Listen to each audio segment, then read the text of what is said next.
Advances in technology and the increasing need for researchers to demonstrate the impact of their research has perhaps made it more essential for researchers to show their research performance using metrics.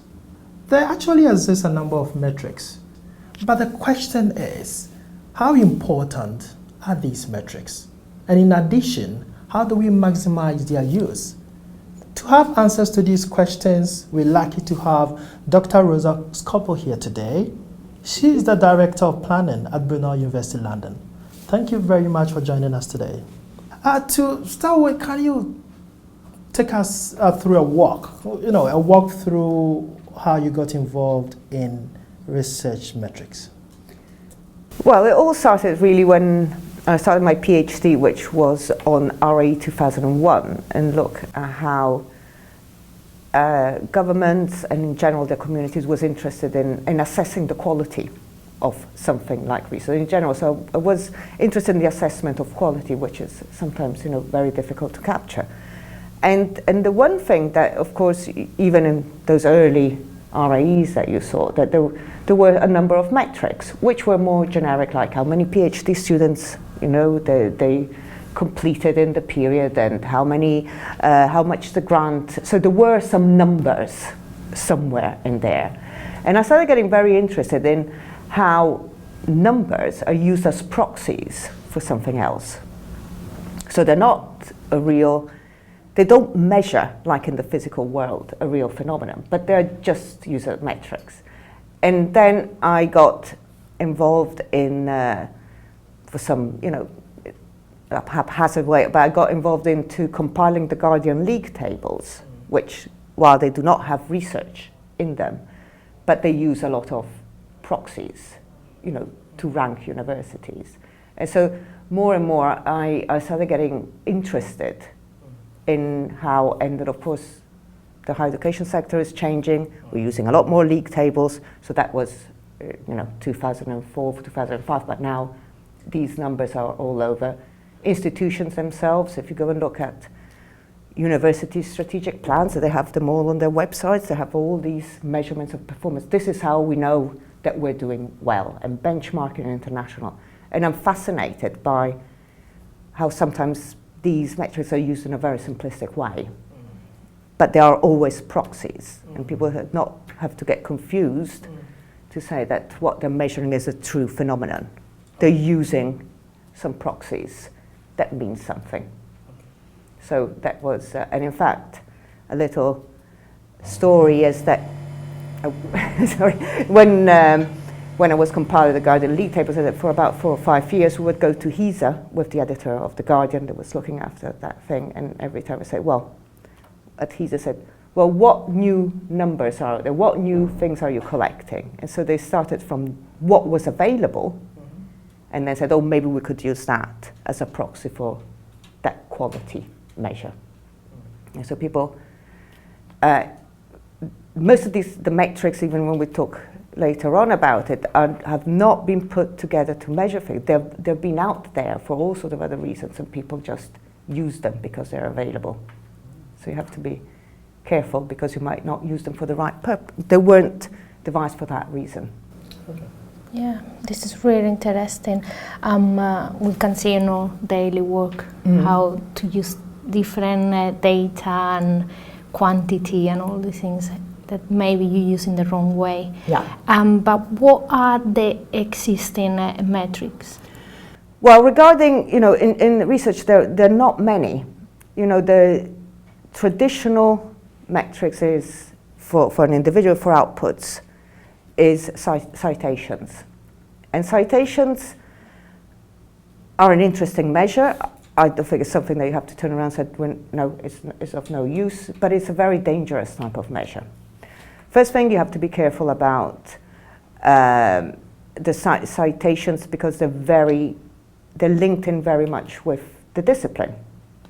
So typically you would have in certain disciplines, or even within disciplines, different themes within the disciplines, where typically when you write a paper, you would have on average 30 citations, 40 citations.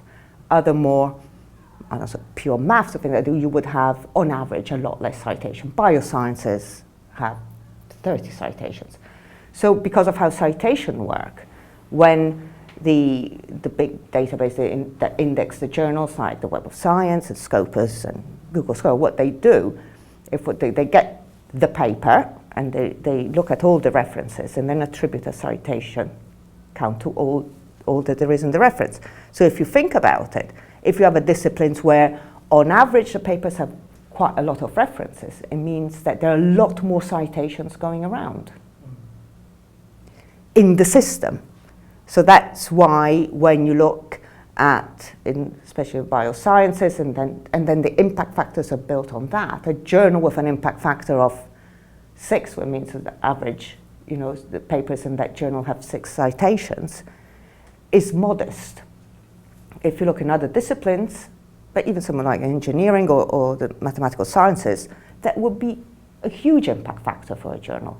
So you have to be really, really careful about how you use these metrics. So citations is the easiest standards that have been around for a very, very long time, and so people tend to use citations. But then now there are others, which I don't know if we can call them out, but for example, grant income, and so discipline is important. So they're sort of the things you would put on your CV. But really, most of it comes down to citations, and all the things are built on it, because the impact factors are built on citations. The H index, which is another interesting count, is built on that. But the big caveat about citations is that they work when you have a big sample.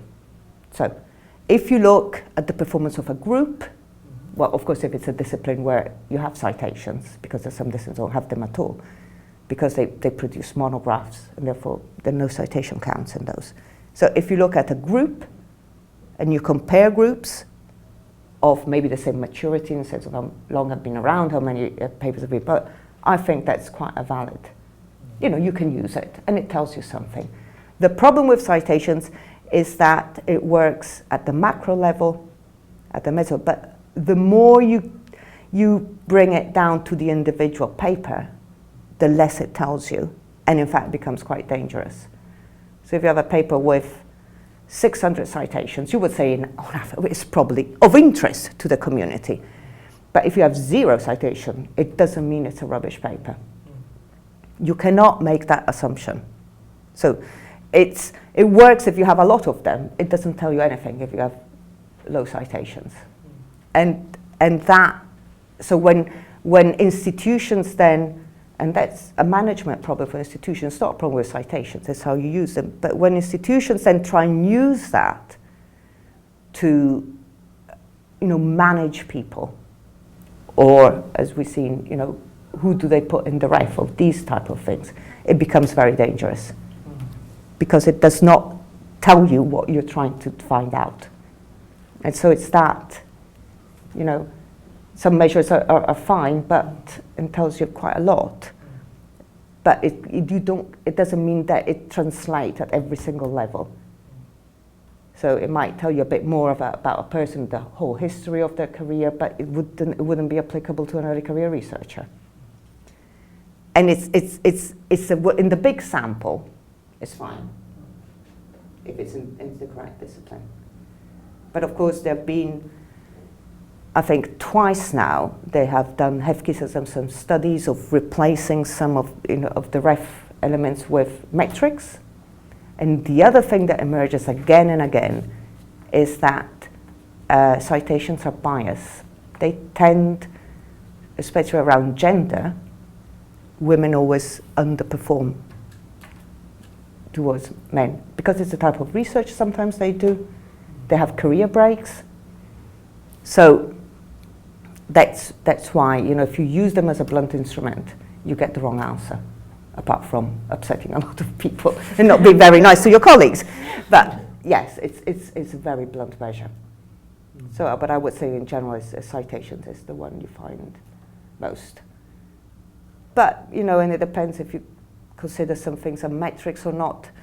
But again, in certain disciplines, which is not a proper metric, but if you think about it, the order of the authorship is very important. So going back, for example, biosciences, are you at the beginning, are you at the end, you don't want to be in the middle, you know, that sort of things. So they're not numbers, but it's those type of systematic approaches to address quality that, you know, so there are a lot of things that you can look at, but the basic one is citations. I mean, up to now I haven't seen any other really other ones that come up. But no, of course, a PhD student completions, that gives you a more rounded view, grant income, but as I say, they work slightly differently.